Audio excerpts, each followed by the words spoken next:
Ok, alors dans cette vidéo, je vais parler avec vous maintenant des fonctions. C'est quoi une fonction? Donc déjà, je vais vous montrer comment on écrit une fonction. Comment on la déclare. On va créer une fonction qu'on va appeler ma fonction. Voilà. Et encore une fois, notre bloc de code. Donc là, j'ai ma fonction. Et on va dire que ma fonction, par exemple, elle fait écho coucou. Donc là, qu'est-ce que je viens de faire? Je viens de déclarer une fonction avec le mot function. Je l'ai appelée ma fonction. Ça, c'est le nom, ok, de notre fonction. Et j'ai dit, bah, c'est quoi son code à cette fonction? Elle fait écho coucou. Tout simple. Ok. Maintenant, si j'exécute ce code, eh ben, ma page, elle est blanche. Pourquoi? Parce que, ok, j'ai déclaré ma fonction, mais je ne l'ai pas exécutée. Donc, pour exécuter notre fonction, ce qu'on va devoir faire, c'est tout simplement l'appeler ma fonction. Et là, on voit qu'on a des parenthèses vides. Donc, on va mettre aussi des parenthèses vides, point virgule. Voilà. Et là, pour le coup, je viens d'exécuter ma fonction. Et si je rafraîchis ma page, je vais voir le mot coucou. Ok? Donc, juste pour bien comprendre ce qui vient de se passer, je viens de déclarer ma fonction et ensuite, je vais l'exécuter. Ok? Ça explique comment marche ma fonction, c'est quoi son nom et ainsi de suite. Et là, j'exécute, je l'appelle ma fonction. Donc, autre chose, une fonction, elle peut prendre des arguments. Je vais vous donner un exemple. Si par exemple, ma fonction, je voulais lui donner comme argument message, et je voulais qu'elle mette à l'écran le message qu'elle a reçu, et ben, je peux faire ça comme ça.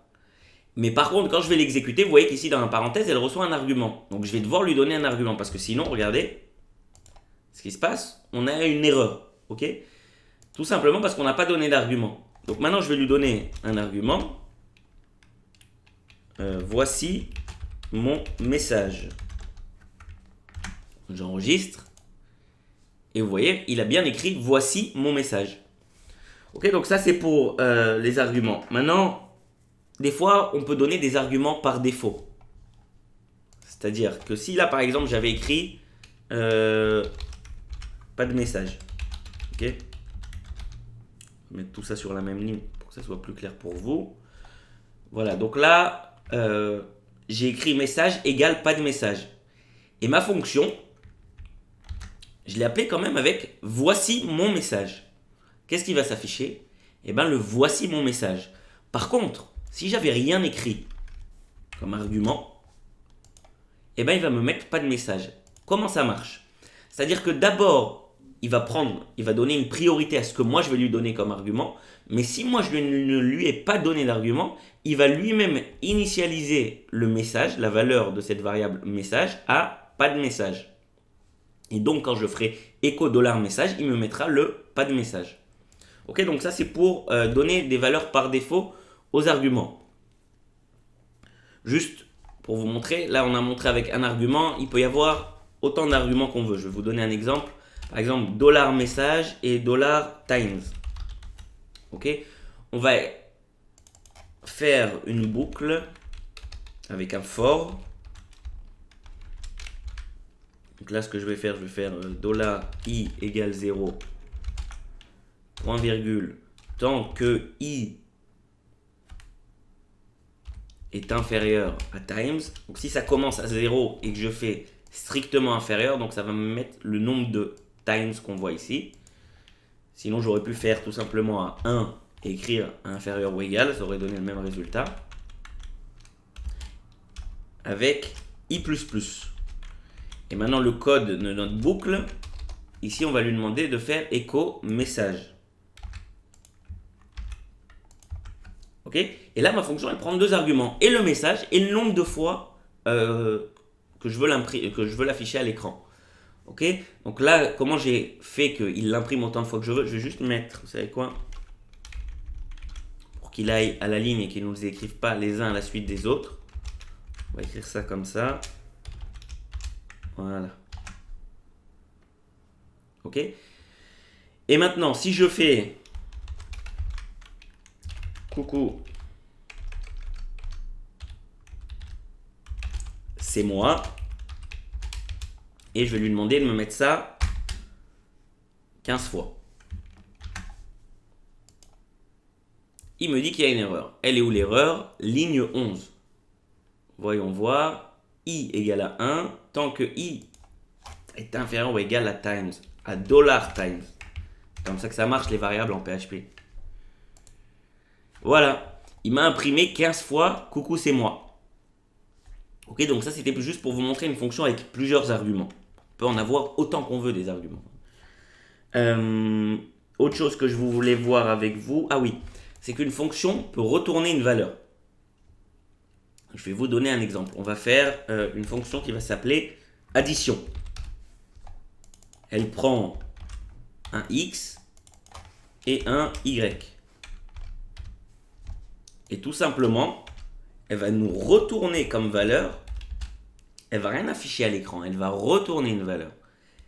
Elle va retourner comme valeur x plus y.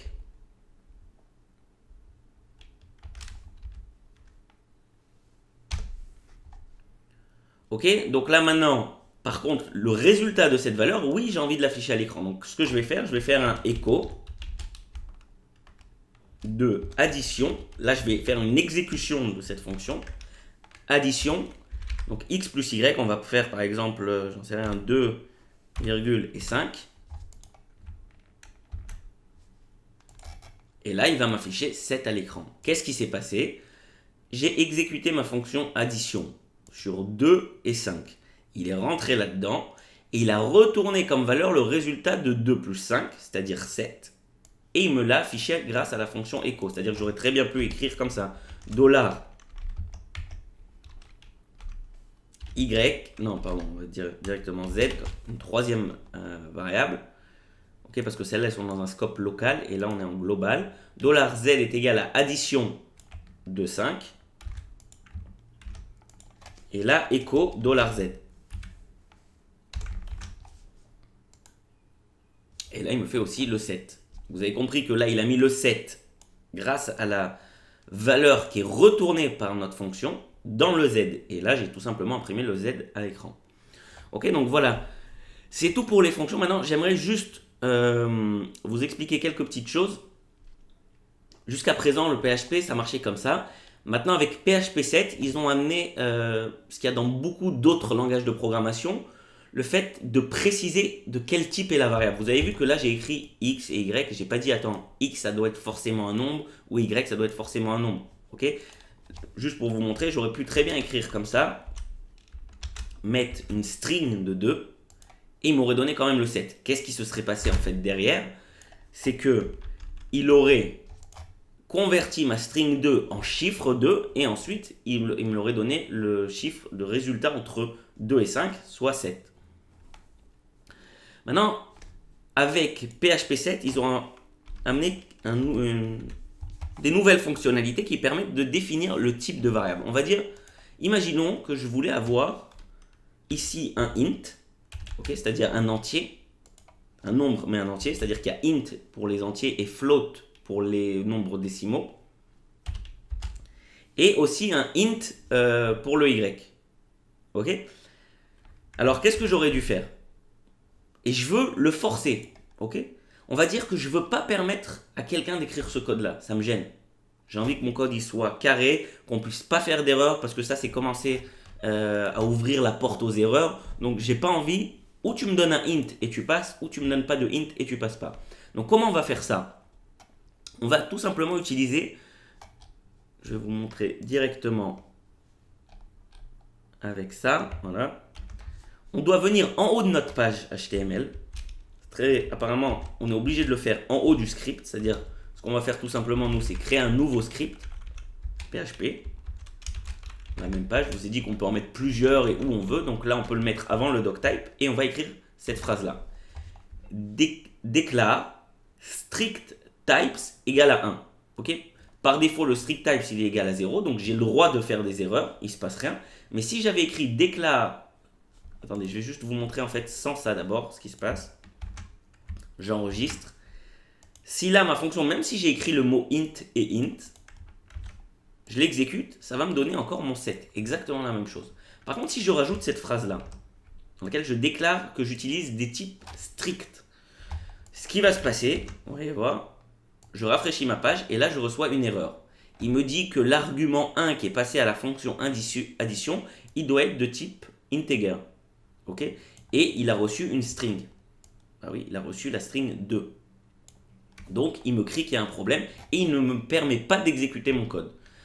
Donc c'est pas forcément un inconvénient de ne pas pouvoir exécuter le code. C'est juste ça permet d'avoir un code plus régulier et permet de éviter de faire des erreurs par la suite.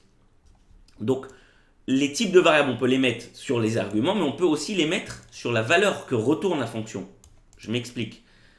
On va dire qu'on veut que ça nous retourne forcément un int. Donc comment on va spécifier que je veux que ça retourne un int? On va mettre 2 points et int ici. De la même manière, ça aurait pu retourner un autre type, c'est-à-dire une string, float, boolean. Ça aurait pu retourner tous les types de variables, ok? Même ceux qu'on va voir après, objet, classe et tout ça. Enfin, je sais pas, je dois vérifier pour objet et classe, mais en tous les cas, les types de base, oui, il n'y a pas de problème. Donc, là, je lui ai dit, je veux que ma fonction retourne une variable de type int avec ces 2 points. Et maintenant, si je fais return x et y, donc par défaut, l'addition, je vous le dis, de int, ça me donne un int aussi. Comment je vais vous le prouver en faisant ça? On va déclarer une autre variable qu'on va appeler z. Et on va dire z est égal à x plus y. Et là, je vais vous mettre un var dump pour afficher à l'écran le résultat de x plus y, c'est-à-dire de z. Et à la fin, je vais retourner z.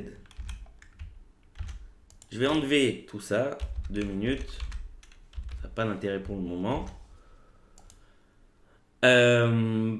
Donc là, j'ai juste défini ma fonction, je ne l'ai pas appelée. Je vais vous montrer quand j'enlève cette ligne. Ok, des types stricts. Maintenant, je vais appeler mon addition. On va l'appeler sur une variable qui s'appelle result. Pour pas vous embrouiller. Le z, il était là-bas j'aurais pu le laisser avec un z, c'était pas le même z. Celui-là, il est en local et celui-là, il est global. Mais on va quand même l'appeler avec un nom différent pour pas vous embrouiller.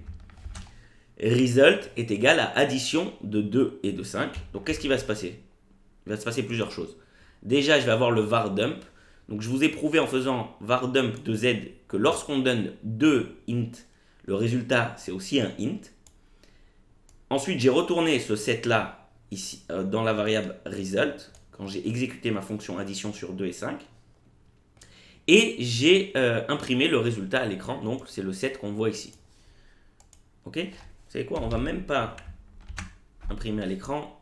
Okay, c'est juste pour vous montrer que le résultat ici, c'est un int et c'est 7. Maintenant, si par exemple, j'avais fait une addition entre un int et un float, okay, un nombre décimal, le résultat, alors par contre là, je vais écrire un nombre décimal, donc 3,5 par exemple, le résultat, ça sera un float. Ok, et ça sera le chiffre 5,5. Pourquoi? Parce qu'ici, il a une variable de type int et une variable de type float. Et le résultat d'une addition entre int et float, c'est un float. C'est ce qu'on voit ici avec ce var dump qui nous montre que c'est float et que la valeur, c'est 5,5. Ok, bref. Ce que je voulais vous montrer, c'est que ici, quand je fais le return de z, je peux lui spécifier que je veux que z soit un int. Maintenant, en fait, là, ça passe. Mais qu'est-ce qui se passe si j'avais écrit cette phrase-là, que je veux utiliser des types strict? Et bien il va me dire, écoute mon coco, il y a une erreur. Pourquoi il y a une erreur? Parce que tu me donnes un z qui est un float, or tu m'as défini que tu voulais retourner un int. Et paf, une erreur. Ok, donc ces erreurs, encore une fois, elles sont là pour nous empêcher de faire des erreurs par la suite. Nous-mêmes des erreurs. Donc on veut être strict dans notre écriture du code pour avoir un meilleur code.